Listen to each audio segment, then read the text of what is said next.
station. It's actually a really fun show planned out for you guys today. You're watching Living with Us. Yes, in case you're like, which show is this? Am I on Animal Planet? What's going on? No, it's Living with Us, and we're diving deep into the world of pet grooming and pet boarding as well. So if you have pets, this is a show you want to pay attention to. We're here at Pets Paradise, and I've got Rodney Kihenjo. Yes. Thank you for having us. You're welcome. You're welcome. By the way, we have two other guests that you might see roaming around at some point. Two lovely dogs. What are their names? Sugar and Rex. Sugar is the one that has pink blotches on her. And then Rex is the guy you're just going to see, like, probably trying to mark his territory all over the place. Exactly. So, Rodney, tell me how this idea came about, because I know for many people the idea of pet grooming or pet boarding is so foreign. Yes. But I think slowly we're building a culture of, just loving on our pets a little bit more. Exactly. So tell us about how you started and how, Angela comes into play. Okay.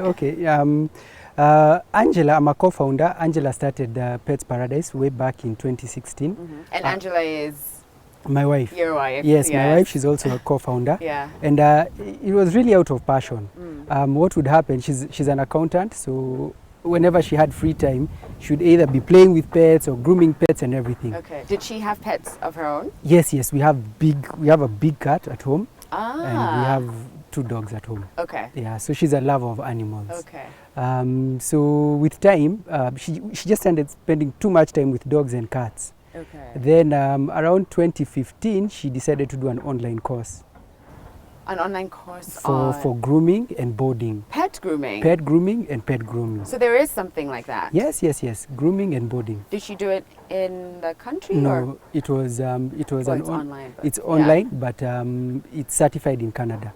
Okay. So it's really a Canadian thing. Right. She was like liaising with a Canadian group? Yes, exactly. A school, rather? Exactly. Okay. And then she do her practicals here. So they have this stuff they send you and tell you groom, do this, take photos, take a video of yourself and all that, yeah. So interesting. And was it specific to a certain kind of animal, like dogs, or was it pet grooming in general? It's pet grooming in general, but she really went specific into dogs and cats. Okay. Yes, at least I think even business-wise, those two at some point could be ran together.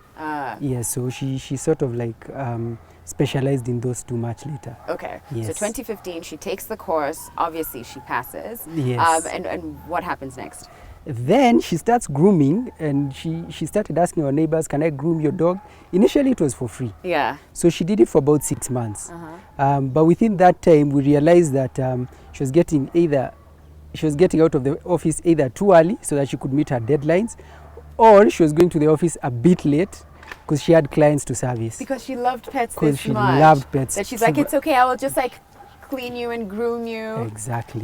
We've got new company. Who's this guy? That's China. Yeah. And that's cutie. And Yeti. Yes. Okay. Yes. Okay. Yes. So when she started to realize that it was impacting her work, what happened next? Time came for her to renew her contract. Then she was working at TechnoServe. Yeah. So she needed to renew her contract. Okay. So we had a big discussion, but it took about 6 months for us guys to decide that this could be it for her. So slowly she built a customer base, but that time it still didn't make financial sense for me. Yeah. Simply because it was a free service. Okay. She was volunteering. Okay. Then slowly as her customer base went becoming bigger and bigger, then it made more sense for her to be able to do it as a full-time job. And how many clients did she have at this point? At that time, she was doing at least about 50 dogs, roughly. Whoa! Yes. 50? Yes, around 50. And she still had her job? And she still had her job. But a good thing about grooming is that you can do it once a month. So what she needed to do is just schedule guys. Okay. I was imagining 50 on one weekend. That's a lot of... Yes. That's a lot of grooming. Yeah. Okay, interesting. So at which point then did you decide to come aboard? Because obviously you're wearing a Pets Paradise, you're doing this together. Yes. How did that come about? When she started doing Pets Paradise, we had to divert a lot of resources from what we were doing initially to setting up the company.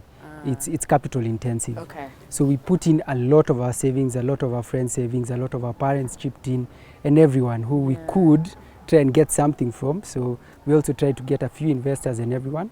So we had many guys on board, so the stakes became too high. And we needed now to run it as a professional institute, as a professional company, and we needed all hands on board. So that happened in 2017. Okay, so But 2 we had years already later. tested the concept. Yeah. It was working. Yeah. It was making financial sense. The book started making sense, and we said, okay, fine, let's see how this goes. That's so interesting. Yeah. So when you talk about capital intensive, I mean, what did you need to have this running and functioning well as a business? For starters, grooming, like you said, it's still a pretty new concept. Yeah. So Kenyans are starting to adapt it, and frankly, they're doing so well at it, I think. So what happened is we needed to import the equipment. We couldn't get most of it here locally, and especially to the quality that Angie wanted them done. Okay. So we had to import a lot of stuff, mostly from the UK. At least we had good networks here, so we were able to get stuff from UK and the US. Okay. So that was capital intensive. And then secondly, when it comes to boarding, you can't restrict a dog to a small space. Dogs need space. I mean, you can tell. I didn't even say where we are, but we're at in a playpen. Yes. One of the many that we have playpens here. that you have. Yes, I mean, exactly. they have like slides, okay? Yes. I feel like children would be fighting with the dogs for that. So I get it. So you need a lot of space. So we need a lot of space, and we needed the space in the right place. Okay. Places where you'd have a potential client base. Basically, it would mean people who are a bit more informed when it comes to taking care of their dogs, going the extra mile. Okay. So we realized from our already existing client base that would have to be either Karen or Kileleshwa or Westlands or Village Market and the like. Okay. So getting a space in those places is very expensive, especially getting a big space. Yeah. So fortunately, we were able to pull out some resources, and we got some space. Right. But that's here what I in mean. Karen. Yes, here in Karen. I get it. Yeah. So can you explain what pet boarding is? Because I think the grooming part, we have an idea, and we will get into that in the second part, and you'll like break down what it looks like. But what do you mean when you say pet boarding for someone who's watching and hasn't quite understood that? Boarding, you'd require boarding services just like any other boarding facility for human beings.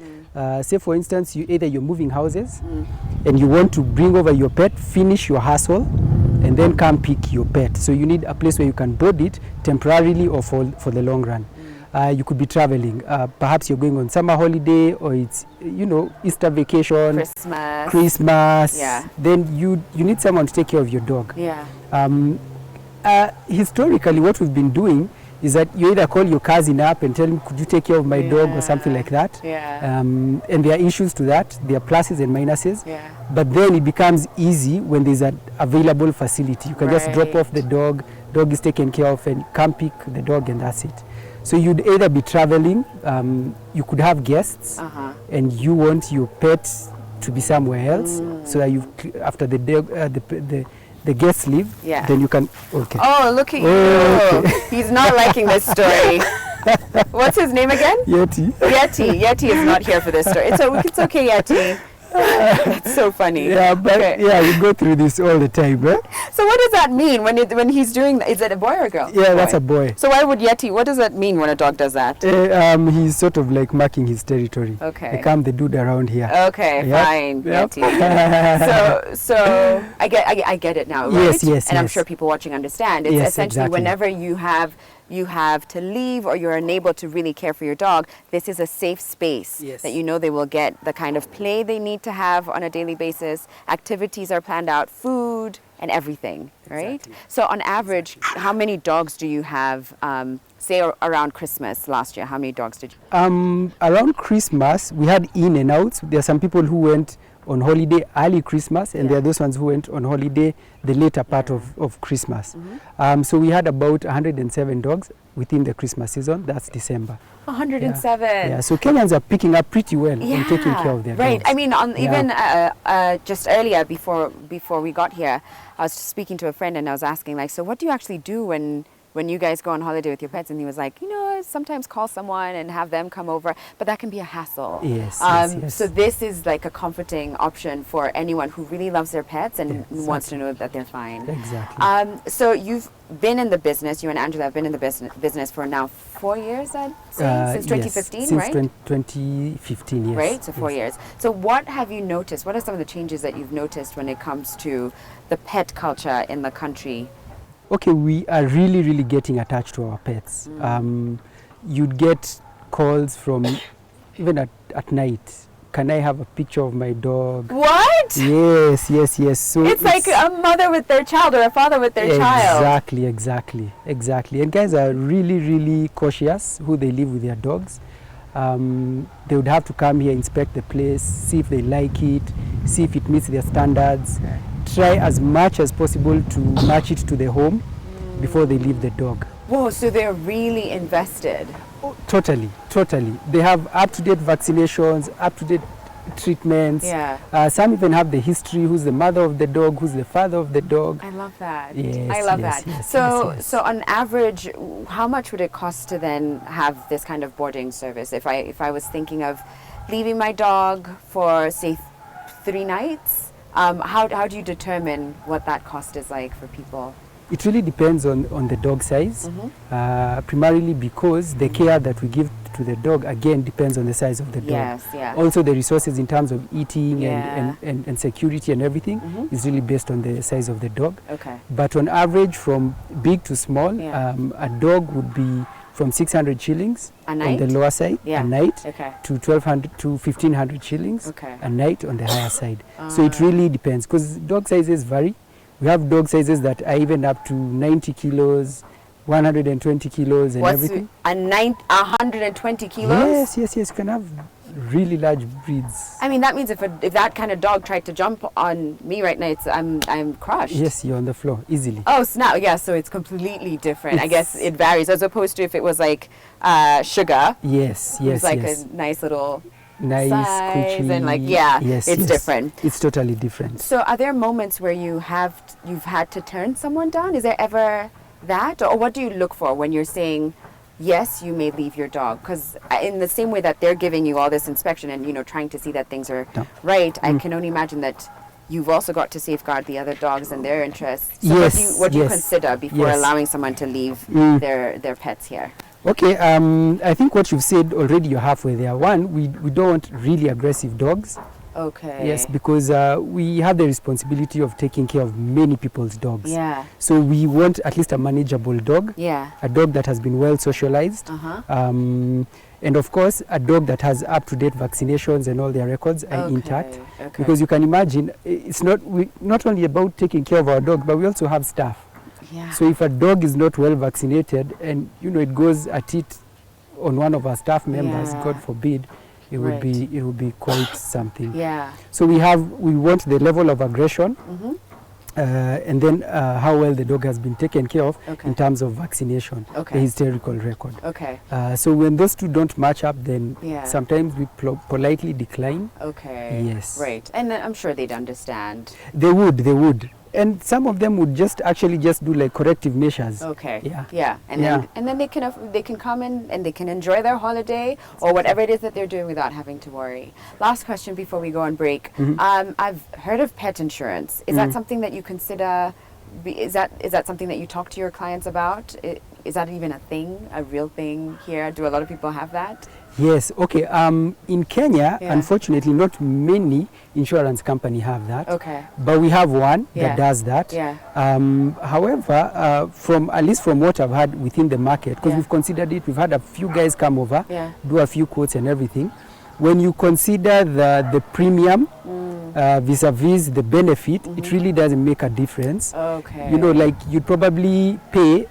But this is just for example purposes. You probably pay maybe 12,000 a year, and then if your dog got an injury, they would hospitalize it up to a maximum of maybe 20,000. Yeah. So it really wouldn't make sense. Yeah. There's really not that real financial benefit. Yeah. But I guess it's because the industry is still growing and we don't have those many people insuring their dogs. Yeah. Yet, I guess. Yes. Because the culture, like we said, is changing. It's changing, yes. All right.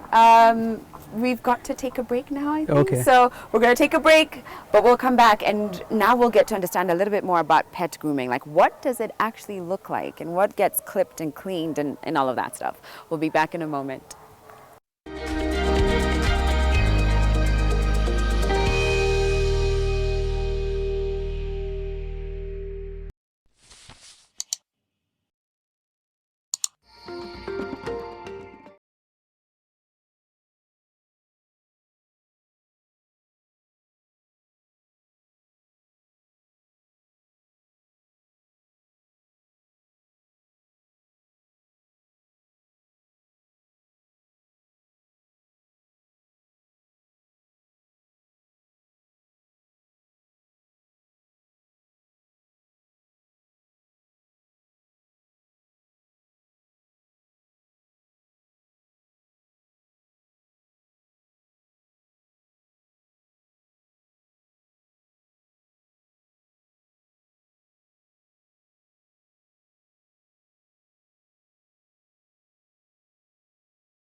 Okay. You want to know how is the condition first of the dog, Yeah. the fur, does the coat, has the dog been groomed before? Okay. Is the coat matted? Yeah. Mats are like dreadlocks. And that's not nice. That's not a nice thing, Right. because it's very uncomfortable for the dog. Oh. Yes, and then also we want to check out, does the dog have any fleas, any ticks? Yeah. Because that quick assessment, it allows us to know what's the workload that we have to do on the dog. Okay. So that way we can be able to communicate back to the client and say, come after 2 hours, come after 3 hours, or thereabouts. Okay, because on average it takes 2 to 3 hours? It takes about 3 hours, yes. 3 hours, yes, okay. on average. Okay. I guess also it depends on the size, like you were saying earlier. Yes, size, Yeah. and then the coat, because there are some that are really, they are short coats, so you don't need to trim them or shave them much. Okay. Yes. Okay. So we you do a body scan Yes, first thing yes. with your hands? Yes, we really do a scan with our hands. Yeah. Where we feel mats, we try and use our dematers just to find out. That's a demata. So how would you do it? Here, maybe you could demonstrate how it would work.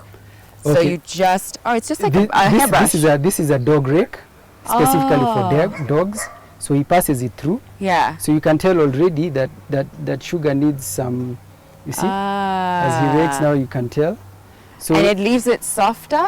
I mean, already, this Yes. is like a great hairbrush. Okay. So I'm curious, do you think that's something she enjoys? yes. Because it must be relaxing. It's like someone washing your scalp and like getting into it. That must be nice. So what would happen next? What would be the next thing that you... Then we would demat. Assuming Sugar had mats, Yeah. okay, she doesn't. Yeah. So we would demat. We'd use a demater. Yeah. It's a slick. Okay. So we'd use that and really demat so that we're able then Yeah. to just rake it easily. Yeah. Okay. Sorry. Is this something that you would recommend people just have in their homes regularly? Yes. Oh, to regularly do? Yes. So they have it on hand and they Yes. just... And how often would you say? That you need to do Yeah. this. After every wash. But when you're bored in the house, because you also take the time to bond with your dog. Yeah. So it just makes work easier for yourself also. Yeah. Can and I do us that also. actually? Yes. And you know, grooming is a show of love. Like even as humans, it's something that... Are you okay? Are you enjoying that, first of all? She's even sleeping. Oh, okay. I hope I'm not hurting. No. Okay. Actually, she loves it. Okay, there we She go. can do that for hours. Okay, so then you just continue doing it and then... Until there's no mat. Just make Okay. sure that there's no mat, because you want to make sure when you wash the dog, Yeah. or when you're shaving the dog, there are Yeah. no mats. Okay. There are no mats at all. So, first thing you do when you get a dog, is it you wash it? Or you do this first? You do this first. You do this first. Yes.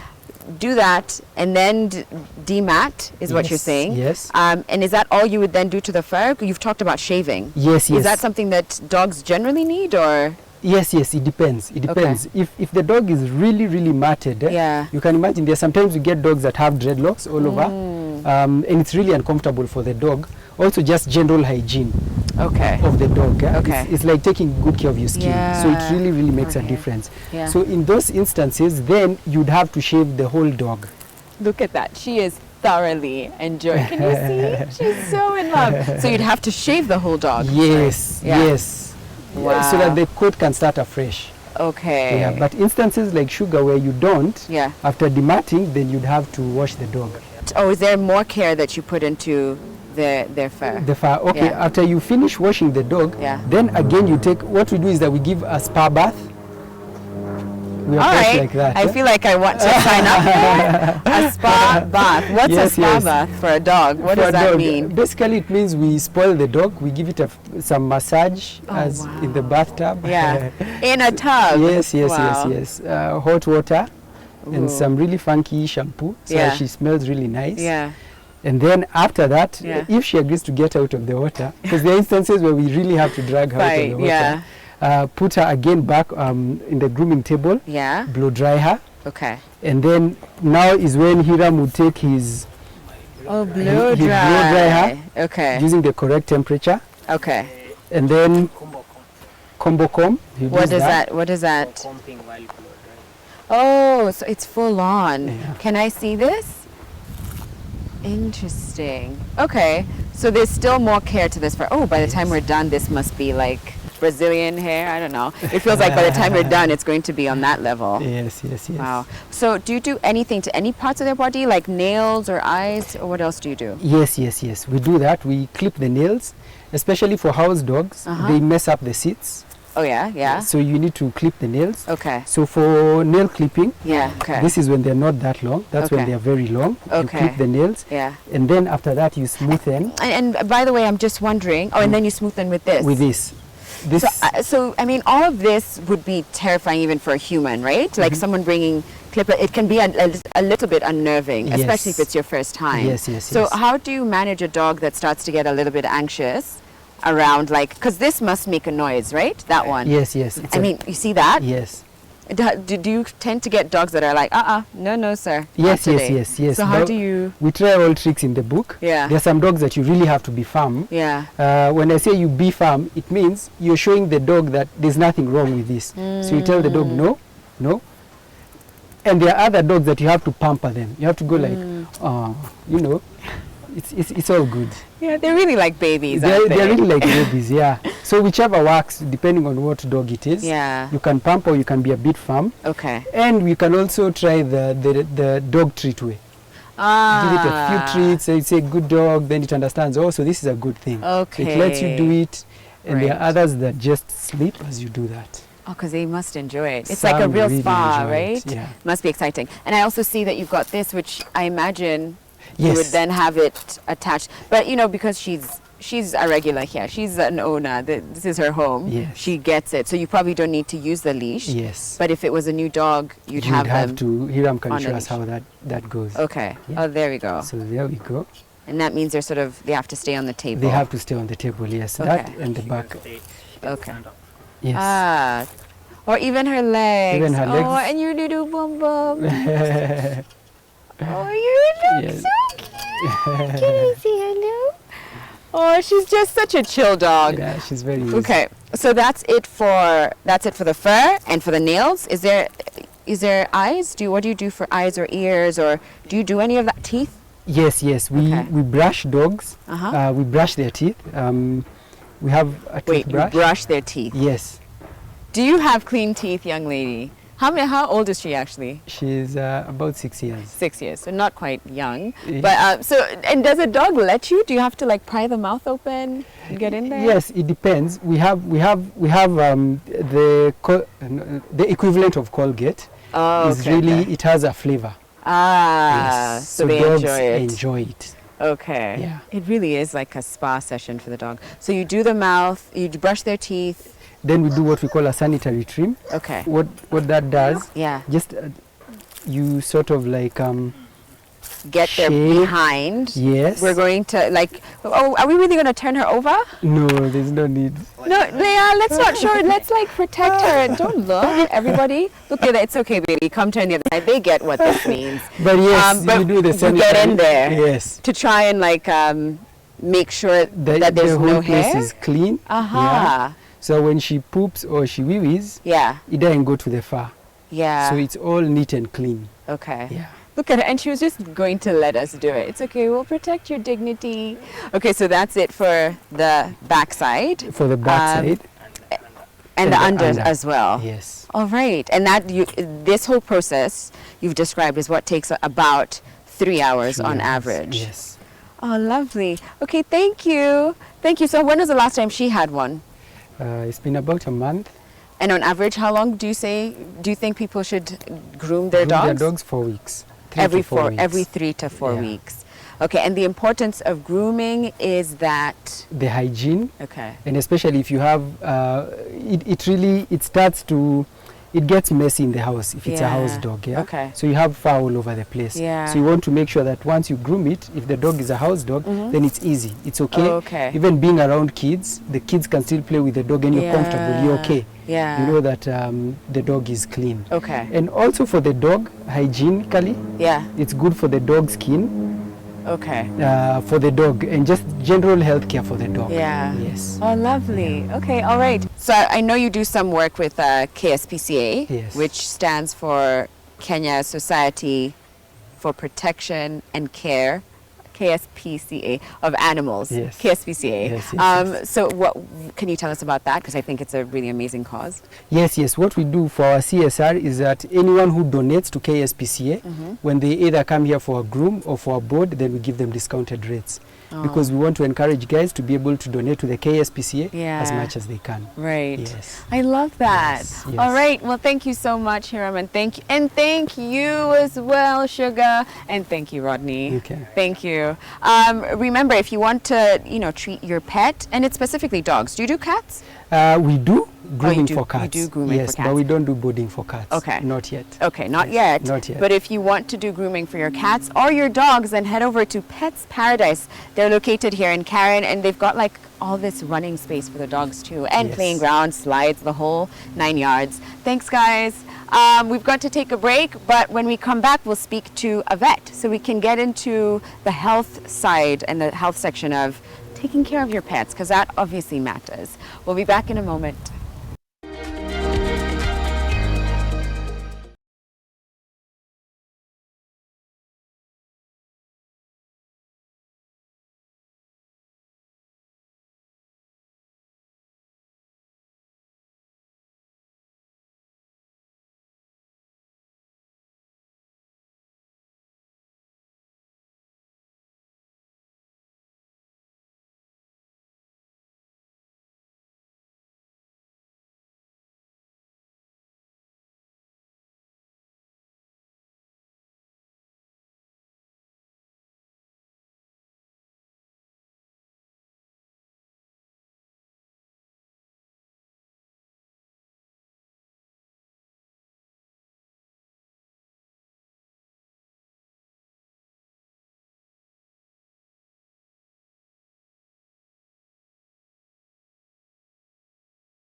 Garden Veterinary Services, or Garden Vet, we are an animal health service delivery company.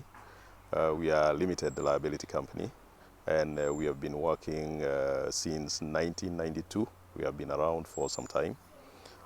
We do animal health service delivery to pets, to farm animals, and also to wildlife when we have clients with wild animals like chameleons and tortoises. So in case of pets, we work on all types of pets, but mainly the large number of pets are dogs, cats, and horses. Pets should be vaccinated because of two reasons. One, there are diseases that are transmitted from pets to humans, like rabies, which is a very serious disease. Then there are the diseases that, if not prevented, will actually kill your pet. Or even if you treat, it's very expensive to treat. That is the main reason why you do vaccination. And the other point is that we always say, if you are keeping animals within your custody, then it is your responsibility to ensure that the animals have got the best of welfare, so that they don't get sick and they suffer, and as well they don't transmit the diseases to you and to other members of the public. The most important vaccination for pets is actually rabies. And rabies is a disease caused by a virus. There is a lot of rabies in Kenya. It's estimated to kill about 2,000 to 3,000 people every year, but it is not very well publicized. Rabies you vaccinate once a year. The vaccine for dogs and cats is the same, and they are done once a year from the age of 12 weeks, that is 3 months. We separate dogs and cats because they have different diseases, and we come to the dogs. The dogs are vaccinated. In Kenya, we vaccinate against 6 main diseases. Rabies is one. Then you have distemper, hepatitis, leptospirosis, parainfluenza, and then you have parvovirus. Those 6 vaccines are the ones that we give to the dogs. And it is important that even though diseases like parvovirus do not affect humans, we vaccinate the dogs so that we take care of their welfare and good health. You don't want to invest in a pet and then after rearing your pet, it dies of a disease that is preventable. You realize that pets are actually family members because they have emotions. They create emotions in human beings. And therefore, when they die, the people also mourn. So you need to avoid grief by protecting the pets from these diseases. Now, the cats in Kenya, we normally vaccinate against 3 main diseases. We have rabies again, and then we have something called panleukopenia. Panleukopenia is something similar to parvovirus in dogs, and it causes severe diarrhea, bloody diarrhea, vomiting, and then death. And then we have cat flu. Cat flu is a form of influenza-like, and it causes pneumonia and things like sneezing. And usually, once the cat is infected, it's unlikely to recover. So you need to protect the cats from those 3 diseases. Veterinary medicine is a very interesting course or discipline. When we compare with human beings, we normally say that human beings have only deal with 2 species of animals, the adults and the children. Those are the 2 species of animals that human doctors deal with. In veterinary medicine, you deal with a primary 13 species of animals when you're studying. And on top of that, you have all the others that are there. So basically what happens is that at Garden Vet, we look at the species of animals that normally will appear, are kept as pets by the market around us, by the people around us. And we have developed the treatment programs for those animals. That is what you do every time as a vet. When you go to an area, you must scan, survey the area, and know the animals that are kept in that area. Then you develop a program for those animals. Any other animal that comes outside your program, you can always research and be able to treat the animal, because we are trained to treat all species of animals. In this area, the kind of animals, wild animals we normally see are things like chameleons. We'll get chameleons coming to the clinic.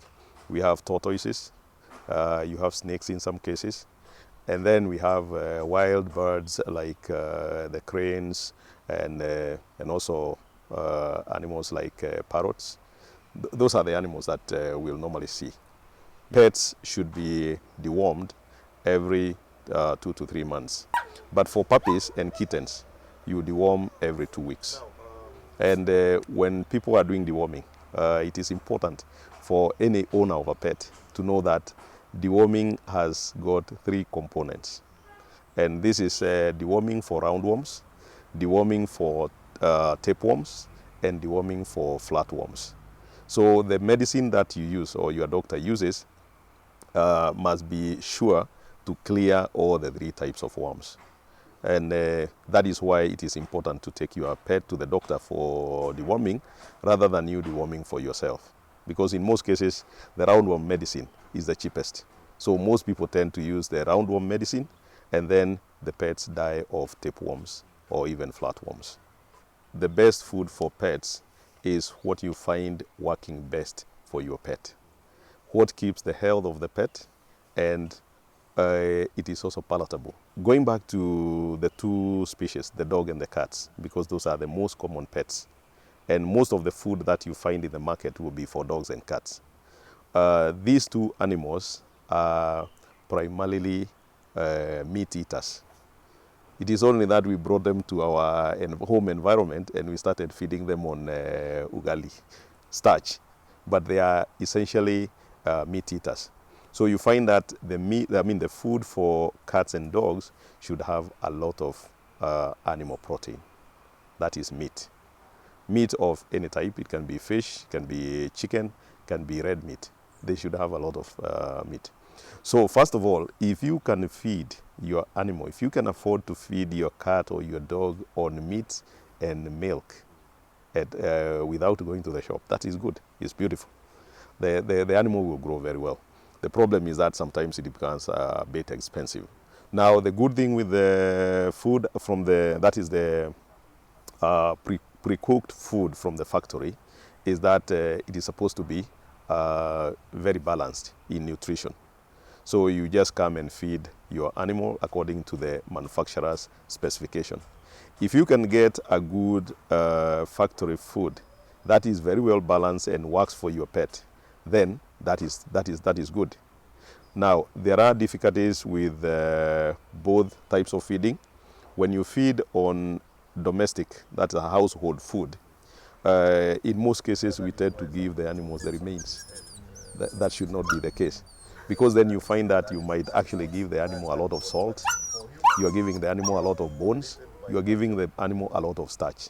So you need to specifically give the animal the domestic food just the same way that you also eat. However, there is one caution. You don't give vegetables to dogs and cats. A lot of people come to us and they are giving their animals, even they have a ration for vegetables and carrots. Those animals don't have use for that. Their digestive system is not made for that. So they need meat and a bit of starch. The cats particularly they can live primarily on meat and nothing else. When you are using the factory food, you need to use food that is aflatoxin tested. It should be free of aflatoxin. Aflatoxin is a toxin produced by molds. You see sometimes the maize or the food is green or yellow or orange. That means it has some molds that are growing. So you should have food that shows it is aflatoxin tested. And then when you get the food at home, make sure you store it properly.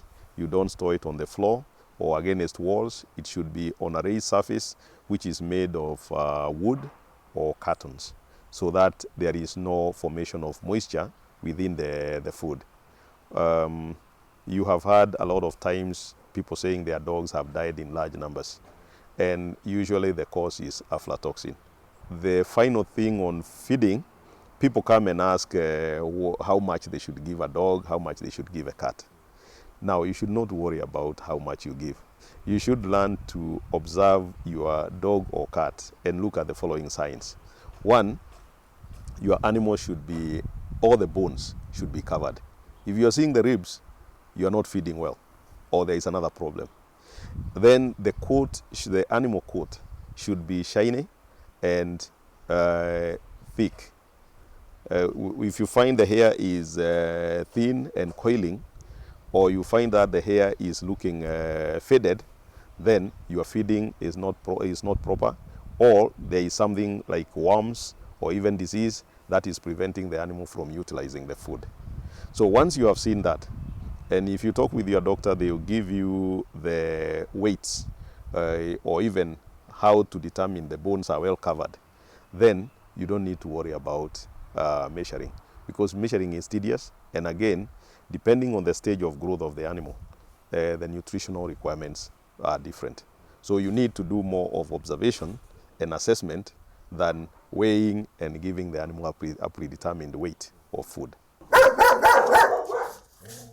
Pets are emotional beings, just like we people. They are emotional beings. And one of the things that you want to do right from the beginning is to determine the emotional character of your pet. You will find that you go home, the pet will come and meet you at the door and make some noise. If it's a cat, it will rub against your legs. If it's a dog, he'll jump on you and make very happy noises, swishing of the tail. And even sometimes if you're outside, they will run and then come back to you. Those are normal emotional displays of the animals. And that shows normality of the health of the animal. Now, animals that are sick, just like us, they will be dull. They will be lethargic in that they will look tired, they will look lazy. They will not eat well. They may also make some noises if there is pain inside, like whimpering noises. And you may also see things like tearing of the eyes, things like coughing, things like scratching and rubbing against objects very vigorously. All those are signs of disease. But the most important is the departure from the normal demeanor.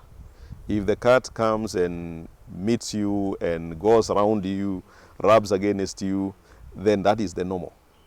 If they depart from that, you need to look and see whether there is anything serious. Now, you will also find that sick animals will normally either not eat or they will eat very poorly. They may have diarrhea. All those are signs of illness. Now, the other thing is looking at the coat of the animal. Always check the hair and see whether you can see parasites. Well, the most common parasite is fleas, and they also bite humans and cause a lot of damage. So you look at all those signs, and if you see any of those signs, it is good to talk with your doctor, and then they'll be able to advise you whether you need to to take the animal in for examination.